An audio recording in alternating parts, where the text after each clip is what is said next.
I'm not going to ask you to share your answers with me, but just a little bit of thought, if that's okay, a kind of thought experiment, if that's the right word. So I want you to just think for a moment, what comes to your mind when you think of the word power? Oh. What comes to your mind when you think of the word power? I want to see lots of thinking faces on.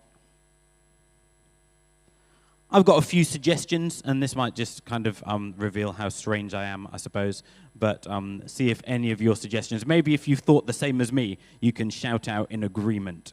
So the first is this. Power. Physical power. The gladiators. Anyone watch the final last night? No spoilers, please, because that's my plan for this afternoon, depending on how quickly we can. You did? Okay, great. So physical power, having lots of strength to be able to, I don't know, pull those contestants off the wall or whatever it is, or hang what are they called? Hang loose, hang tough. Great. You see, I don't pay that much attention. Great. So maybe there's physical power. What about, hang on, can you just leave it? Thank you. What about political power? Yeah, I think this is the Houses of Parliament with Big Ben. Yeah, anyone been there? Yeah, good. Yes, good. Anyone been inside? The corridors of power, as they're known. So political power, having lots of influence, maybe being able to affect and change laws. What about this? Financial power, having lots of money, being able to get what you want or purchase what you need just whenever you feel like it. Financial power. What about intellectual power? I was looking for photos of Albert Einstein, but they were all a little bit weird, so this was the best that we could do. So knowing lots of stuff, having power because we know lots of stuff. Did anyone think of any of those? Anyone think of anything slightly different? Any other types of power? Yes. Wind, yes, strength, yes, the power of wind, like a wind farm, yes.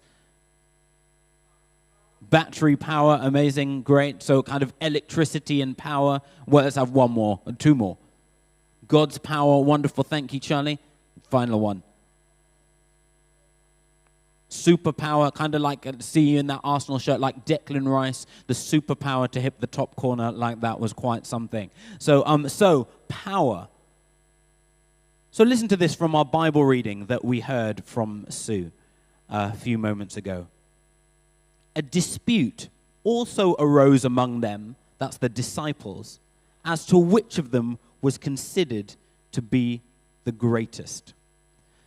The gospel writer Luke, who also wrote the book of Acts, amazing. I mean, we're blessed with 4 different gospel accounts. But one of the things I like about the way that Luke writes is that there's a lot of irony in the way that he writes. You might remember a few weeks ago we were looking about how Jesus, on the way to Jerusalem, because that's we're on this journey to the cross as we journey through Lent, we saw the blind man who wanted to be healed literally being turned away by Jesus' followers, despite the fact that Jesus came and said that he was here to heal the blind, to restore sight to the blind. And then we have, last week you might remember we were thinking about the Lord's Supper, a meal, remember. Jesus is talking about how he's going to lay down his life in the breaking of his body to be remembered through bread, and the pouring out of his blood to be remembered through wine. Talking about how he, the ruler, the king, is to lay down sacrificially what he has for the good of others. And how did the disciples respond? By arguing about which of them is going to be best. By arguing about which one of them is going to have more power or more authority. It's painfully ironic, isn't it? Rather than saying, how can we be like our master, like our rabbi, and also take up our cross for the sake of others? Instead, they're thinking, well, which of us is going to benefit the most from being friends with Jesus? Which of us is going to have the most power or the most influence or the most authority? It's interesting that Jesus goes on immediately to talk about how, straight after this verse, to contrast the power and the influence that he has in his kingdom with the kingdoms of the world. If you've got your Bible in front of you, you'll see that Jesus refers to the authority of the Gentiles. Authority and power, effectively the same, or one of kind of similar Greek words. So when we think about the authority that Jesus is talking about, we also think about power. So I want to ask us two questions, if that's all right. So the first question is, who is our power from? And then secondly, what is our power for? Who is our power from, and what is our power for? Because if we get the answer to those questions right, I think that we can start to be a little bit more like Jesus, and not using our power in unhelpful ways. And we're going to focus our thinking on what we remembered and what we saw from the wonderful video about Palm Sunday. So we need to do a little bit of a history lesson before we can talk about Palm Sunday, if that's okay. Because I think that Palm Sunday is one of those things that if you've been around church for a little while, you kind of get used to it. There's a donkey normally, wonderful donkey, hey donkey. There's palm leaves. It's kind of the week before Easter, but we forget quite how significant it is. Quite what Jesus is doing and teaching us in the way that he chooses to enter Jerusalem. And so a little bit of a history lesson. First of all, it's worth noting that back in the Old Testament, kind of towards the start of the story of God and his people, it was fair to say that God never really wanted his people, Israel, to have a king. He wanted to be their ruler. He wanted to be their king. He wanted to lovingly and caringly provide for them and lead them and give them victory over his enemies. But they looked to the nations around them and they said, hang on a minute, the other guys down the road, they've got a king. They're not God's special people, but they've got a king. We'd like to be a little bit more like them. We don't like being the odd ones out. We want to have a king as well. And there's this really interesting conversation between the prophet Samuel, or the priest Samuel, and God about what's going to happen when Israel asks for a king. So I'm going to read a little bit of 1 Samuel 8. This is quite a few verses, so listen along carefully. And this is God talking to Samuel to tell Samuel what to tell the Israelites about what happens when they'll get a king. So this is what God says. This is what the king who will reign over you will claim as his rights. He'll take your sons and make them serve with his chariots and horses, and they'll run in front of his chariots. Some he'll assign to be commanders of thousands and commanders of 50s, and others to plow his ground and reap his harvest, and still others to make weapons of war and equipment for his chariots. He'll take your daughters to be perfumers and cooks and bakers. He'll take the best of your fields and vineyards, your olive groves, and give them to his attendants.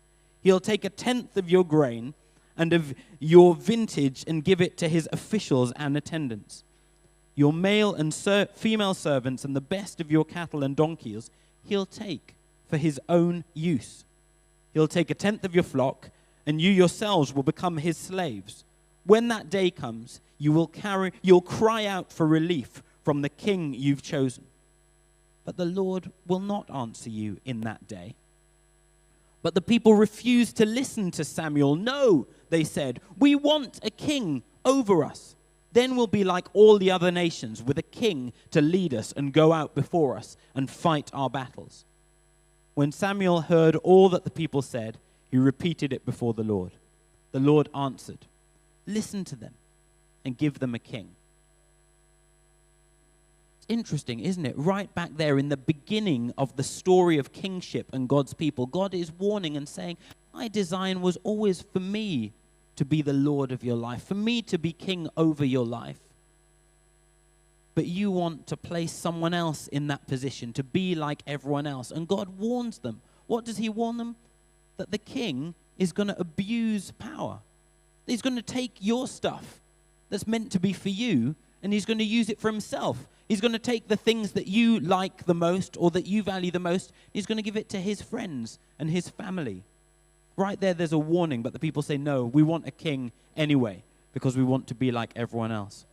I wonder whether we as the people of God sometimes look around us and see those that aren't living for Jesus with particular things in their life. And we think, actually, even though God has said that's not best for us, we want it anyway.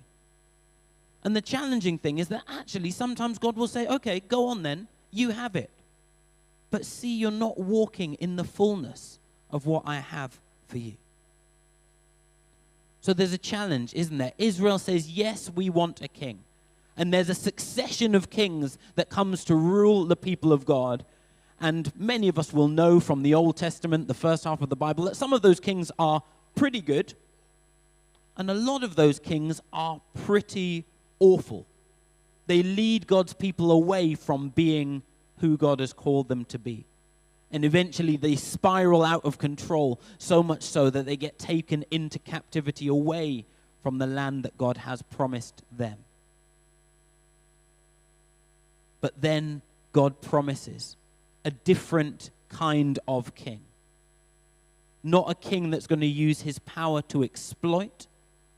Not a king who's going to use his power to control. Not a king who's going to use his power to take what he wants. But a king who is going to arrive in humility. A king who is going to give of himself. A king who, instead of leading people into captivity, is going to lead his people into freedom. Jesus, a different kind of king. Hear these words from Zechariah, the Old Testament prophet. See if you recognize them. Zechariah chapter 9, verse 9. Rejoice greatly, daughter Zion. Shout, daughter Jerusalem. See, your king comes to you, righteous and victorious, lowly and riding on a donkey, on a colt, the foal of a donkey.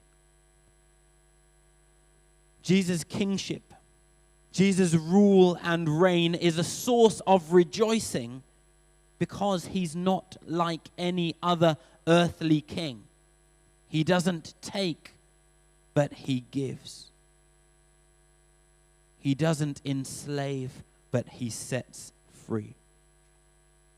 The book of Philippians tells us, in Philippians chapter 2, verse 6 to 8, says that even though Jesus was in very nature God, he didn't see that as an opportunity to be grasped, but chose to take on the form of a servant, and to humble himself and to be obedient to death, even death on the cross. That's the kind of king that we have. That's the kind of king that has made a way for each one of us to be restored into right relationship with God. Rejoice, shout. Jesus says, doesn't he, as he enters into Jerusalem, he says, if the people don't shout, then the very rocks will cry out in praise. Why? Because finally a king has come who sets his people free. Finally a good king has come to lead the people of God back into right relationship with the Creator, with the Father, with the Lord. Let's stop choosing to put other things on the throne of our lives that will lead us into slavery, that will lead us into captivity, ultimately will lead us into separation from God. But the time has come to put Jesus on the King, Jesus the King on the throne of our lives. Maybe today for the first time, maybe you've lived a whole life in captivity to various things. Maybe you've just spent a whole lifetime longing for what everyone else around has. And then when you've got it, you've realized actually it's not as fulfilling as you thought it would be. And you've just become a slave to it, a slave to the latest trainers, a slave to the biggest promotion or to the biggest paycheck or to the nicest car or to the best looking partner or to the best school for your kids or whatever it might be. And none of those things are bad in themselves, but they're bad when they're what we're living for. They're bad when they're on the throne of our lives. When our lives only work when Jesus is on the throne, a different kind of king, not the one who enslaves, but the one who sets free. Rejoice, because the king has come. Shout, because the righteous one is here. The victorious one is here. But he doesn't get victory through seizing power from others, but he gets victory from giving up his life. As we'll think about many times, I hope and pray over this coming week, we see his enthronement through the cross, through surrender, through giving up his life. So what can we learn from Jesus? Where is our power from? Well, it's an obvious answer, isn't it? But it helps to be reminded our power is from God. Jesus says to his disciples, I confer on you a kingdom, just as my Father conferred one on me. When we realize that the authority, that the power, the agency that we have is not of our own doing, but it's a gift from God, then we realize that we can't lord it over someone else. We can't look down our nose at anybody else because they might not have power or agency, authority in the same way as we do. Because it's a gift. It's a gift that's been entrusted to us. But that also means that we don't go and take power that's not ours to have.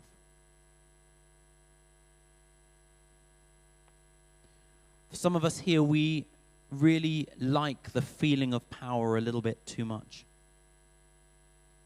Some of us here, that feeling of power comes from being in the know.